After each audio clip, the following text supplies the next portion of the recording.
কি অবস্থা সবার?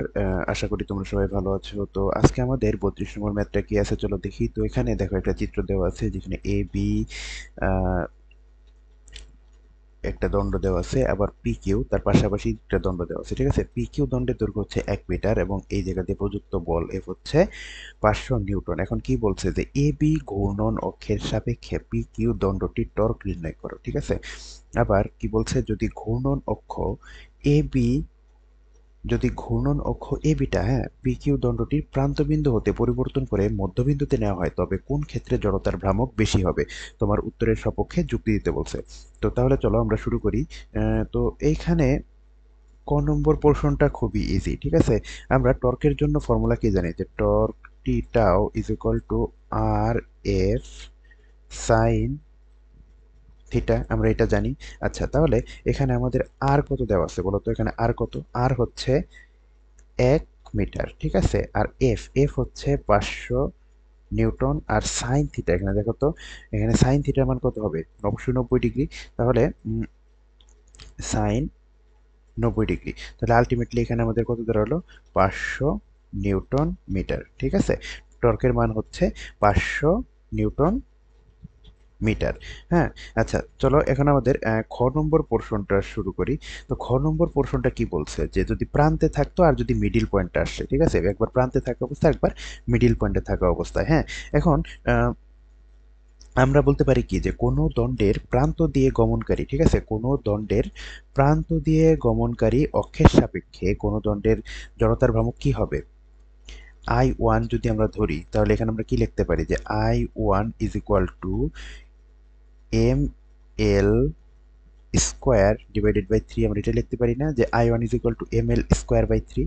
আচ্ছা, এখন আবার যদি ঘূর্ণন অক্ষটা দণ্ডের কেন্দ্রের একদম মধ্য দিয়ে যায়, তাহলে সেই ক্ষেত্রে জড়তার ভ্রামক যদি I2 হয়, ঠিক আছে, সেই ক্ষেত্রে জড়তার ভ্রামক যদি I2 হয়, তাহলে সেক্ষেত্রে আমরা কি লিখতে পারি, যে M L square divided by 12, আমরা এটা লিখতে পারি এম এল স্কোয়ার বাই 12, এটা লিখতে পারি। আচ্ছা, এখন এই I1 ডিভাইডেড বাই I2 যদি করি, তাহলে কি আসে, যে M L square divided by 3 × 12 divided by M L square.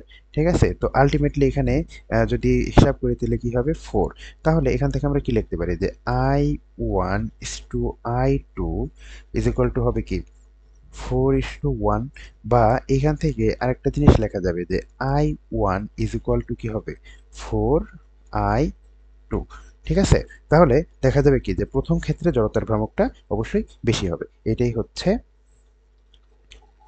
পরের পোর্শনের ম্যাথটা। ঠিক আছে, তাহলে চলো আমাদের সেকেন্ড ম্যাথটাতে যাই। দেখো এখানে কি বলছে, যে একজন সার্কাস খেলোয়াড় মাথার উপরে কোনো একটা বস্তু সুতার সাহায্যে ঘোরাচ্ছিল। তো সে কি সুতার 90 সেন্টিমিটার দূরে বেঁধে প্রতি মিনিটে 100 বার ঘোরাচ্ছে। সুতার 90 সেন্টিমিটার দূরে বেঁধে প্রতি মিনিটে 100 বার ঘোরাচ্ছে। ঠিক আছে, হঠাৎ ঘূর্ণায়মান বস্তুটির 1/3 খুলে পড়ে গেল। এতে খেলোয়াড় ভীত না হয়ে প্রতি মিনিটে ঘূর্ণন সংখ্যা একই রাখার জন্য প্রয়োজন মতো সুতার দৈর্ঘ্য বাড়িয়ে দিলেন। ঠিক আছে, মানে খেলোয়াড়টা খুবই চালাক।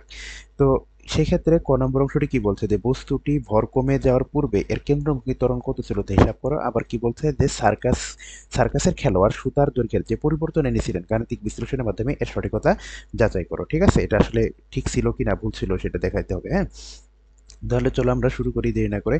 তো আহ, ক নম্বর পোর্শনটা এখানে কি বলছে, যে কেন্দ্রমুখী ত্বরণ হিসাব করো। তো কেন্দ্রমুখী ত্বরণের ফর্মুলা আমরা কি জানি, যে A is equal to omega square R. ঠিক আছে, is equal to omega square R. তাহলে এখন আমরা এখান থেকে কি ওমেগাটা বের করি, omega is equal to 2 pi divided by হচ্ছে কি টি।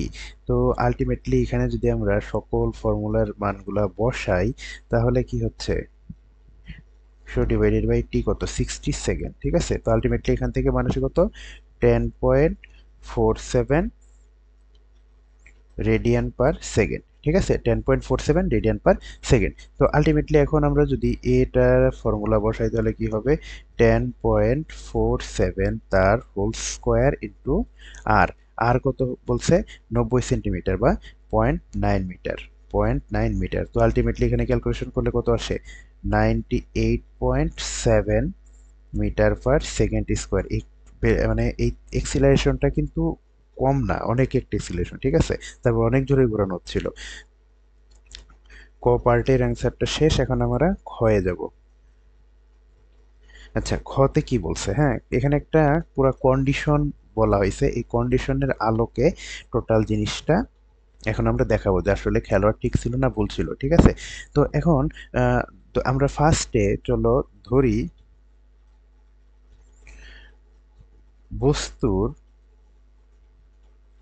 ভর ছিল কত, বস্তুর ভর ছিল, ধরলাম আমরা m1 is equal to M, ঠিক আছে, বস্তুর ভর আমরা ধরলাম m1 is equal to M. আচ্ছা, এখন কি বলছে দেখো তো, এই যে এই জায়গাটাতে এক তৃতীয়াংশ খুলে পড়ে যায়, ঠিক আছে, এক তৃতীয়াংশ খুলে পড়ে যায়, ঠিক আছে। তাহলে আমরা এখান থেকে কি লিখতে পারি যে m2 is equal to 1 minus 1/3 M বা m1 যাই লেখো, তাহলে এখান থেকে যদি ক্যালকুলেশন করো তাহলে কি দাঁড়ায় দেখো তো, 2/3 এম, ঠিক আছে, 2/3 এম। হ্যাঁ, এখন আমরা কি জানি যে এফ ইজ ইকুয়াল টু কি, যে m1 এম ওমেগা স্কোয়ার আর, এটা আমরা জানি যে এফ ইজ ইকুয়াল টু কি এম ওমেগা স্কোয়ার আর, ঠিক আছে, F is equal to M omega square R. আচ্ছা, এখন এটা যদি আমরা দুইটার, এখানে কি হয়েছে যে কেন্দ্রমুখী বলটা কিন্তু সেম ছিল, ঠিক আছে, এখানে কেন্দ্রমুখী বলটা সেম ছিল, যে সুতার দৈর্ঘ্য বাড়ছে কমছে, ঠিক আছে, কেন্দ্রমুখী বলটা কিন্তু আলটিমেটলি সেম ছিল। তাহলে সেক্ষেত্রে আমরা কি লিখতে পারি যে এই পোর্শনটা থেকে আমরা এখানে লিখতে পারি যে m1 omega square r1 equal to m2 omega square r2, ঠিক আছে। আচ্ছা, এখন এই জিনিসটা দেখো, এই ওমেগা ওমেগা কিন্তু অলরেডি নক আউট হয়ে যায়, কারণ সেটা কিন্তু সেমই ছিল। তাহলে এখন m1, হুম এম ওয়ানের জায়গায় আমরা বসাবো এম, আর আর ওয়ান কত ছিল, 90 সেন্টিমিটার, ঠিক আছে, আর ওয়ান কি 90 সেন্টিমিটার। তাহলে এখানে কি হবে 0.9 metre equal to M two হচ্ছে 2/3 এম ইন্টু r2। এই r2 আমরা বের করব, এই এম কাটাকাটি চলে যায়, তাহলে এখান থেকে আমার আলটিমেটলি থাকে কি r2 ইজ ইকুয়াল টু আমরা লিখতে পারি 0.9 ইন্টু 3/2, ঠিক আছে। তাহলে আলটিমেটলি এখানে r2 এর মানটা কত আসবে, r2 এর মানটা আসবে হচ্ছে 1.35 মিটার, ঠিক আছে, r2 এর মানটা আসবে 1.35 মিটার। তো আমাদের সুতার দৈর্ঘ্যের পরিবর্তন কি লিখতে পারি, যে দৈর্ঘ্য, সরি,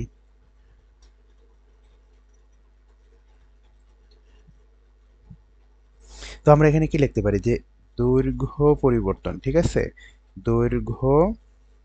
দৈর্ঘ্যের পরিবর্তন is equal to 1.35 minus 0.9 metre, ঠিক আছে। তো আলটিমেটলি আমাদের অ্যান্সারটা কত দাঁড়ালো, 0.45 মিটার। তার মানে সে সুতার দৈর্ঘ্য কত পরিবর্তন করছিল, আলটিমেটলি 0.45 মিটার। এটাই হচ্ছে আমাদের অ্যান্সার, ঠিক আছে। তাহলে ভাই আজকে এই পর্যন্তই, ধন্যবাদ সবাইকে।